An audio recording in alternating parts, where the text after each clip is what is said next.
I'm Sally Munson. I'm going to tell you a little bit about my mother. Her name was Eleanor Pettit. She died on October 27th, 2020. Mother was quite a remarkable woman. She taught school for almost 40 years and loved it dearly, and all the students loved her as well. They called her the Apple Lady, and she always had apples on her desk, and anytime anyone gave her a present, they always gave her apples. I have a cabinet behind me here where Mom's that's filled with apples that people have given her, glass ones and pottery ones and metal ones, and at one point my grandchildren counted in the house, and there were 273 different apples all over Mom's house. My mom also loved Christmas. She was a great baker. There were 7 of us. I had 4 brothers and 2 sisters, and Mom taught school full time, so she did most of her baking in the middle of the night after we'd gone to bed and before she had to get up the next morning and go back to school. So often we would wake up in the morning to the smell of chocolate chip cookies or crescent rolls or something that she had done during the night. But at Christmas time, it was a baking extravaganza. We had Christmas cookies and date pinwheels and any kind of cookie that you could possibly imagine. We had an old freezer in one of the rooms that would be filled with cookie sheets filled with all different kinds of cookies. She also did a gingerbread sleigh every year, and the cat would sometimes eat the nose off of Rudolph because she'd use a Red Hot for his nose, and we'd come down the next morning and the Red Hot had be gone, and we know the cat had been up there at sitting by the sleigh.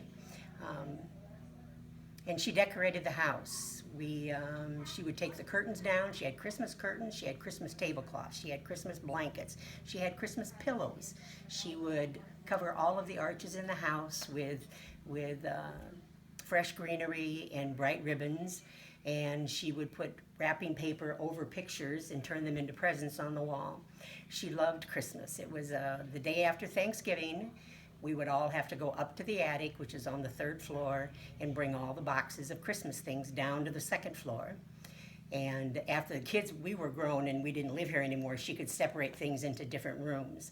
But one would be she had one room that was just for angels, one room that was just for Santa Claus, because you couldn't mix the angels and the Santa Clauses. They had to have separate rooms. She had one room that had just those things that came from my grandparents. And she would sort everything out and get it ready to bring downstairs. And that's when it would start and would go on for weeks. She would work day and night. Of course, she was still teaching school, but she would work day and night to get all the Christmas decorations ready. And then we'd have to go get a tree. And we always cut our own trees. We had some pretty sad-looking trees sometimes, and we go back and look at pictures. I can remember having to tie the tree to over here to the balusters in the front hall, because the tree wouldn't stand up straight, but we just use a little wire and tie it to the balusters and then it'd be okay. My mother had generations of ornaments on that tree. My mother crocheted, so she made a lot of ornaments. Friends gave her ornaments, school kids gave her ornaments, and she filled the tree from top to bottom with all those ornaments that she loved. And she would write a note with each one of them so we wouldn't forget where it came from. And the top of the tree was an angel doll that my sister Sherry got when she was 2 years old, and it remained on that tree every year of my entire life, and in fact it was on top of the tree last year as well. So hopefully we'll get it down again this year and put that angel back up on top of that Christmas tree. My mother would invite people to her home. She would make cookies and drop them off. Between Christmas and New Year's, she would open her house to the community and have people come and drink coffee and tell stories, and it was always an annual event that my mother loved. Mom was quite a remarkable woman. She was a farm girl, but she was surrounded all of her youth by people that were a little more worldly.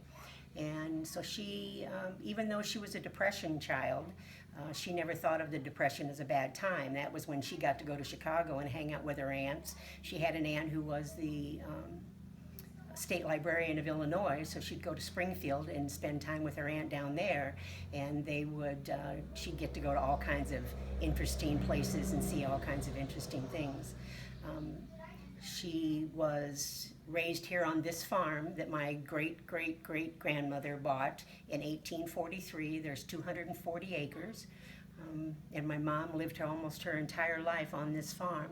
She moved here when she was 2 with her mom and dad and her brother.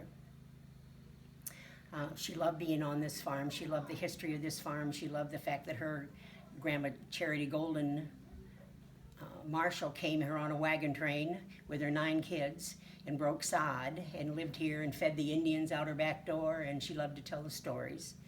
And she was also a descendant of the Fairbanks family from Dedham, Massachusetts, and she was quite proud of that heritage too. Mom was a kind woman. Mom was a loving woman. Her glass was always half full. She was never, I know she was sad, but you would never know it talking to her or seeing her. She always smiled. As time went on and she began to lose her memory, and wherever we took her, there would be students that would come up to her and say, "Oh, you're Mrs. Pettit, aren't you? I had you in the 4th grade. You were my favorite teacher." And she would always tell them, "We had a good time, didn't we?" And that was true. She had a good time. She had a good time every day of her life. And it was sad the way that it ended. We had worked so hard to keep her safe from COVID. My grandchildren called her Old Grandma, because I was Grandma and she was Old Grandma. And they would always say we couldn't go and see Old Grandma because nobody wants to be the one to kill Old Grandma with COVID. So we tried and succeeded for a very long time keeping her safe. And then through a freaky accident, a terrible mistake, she got COVID, and 5 days later she was gone.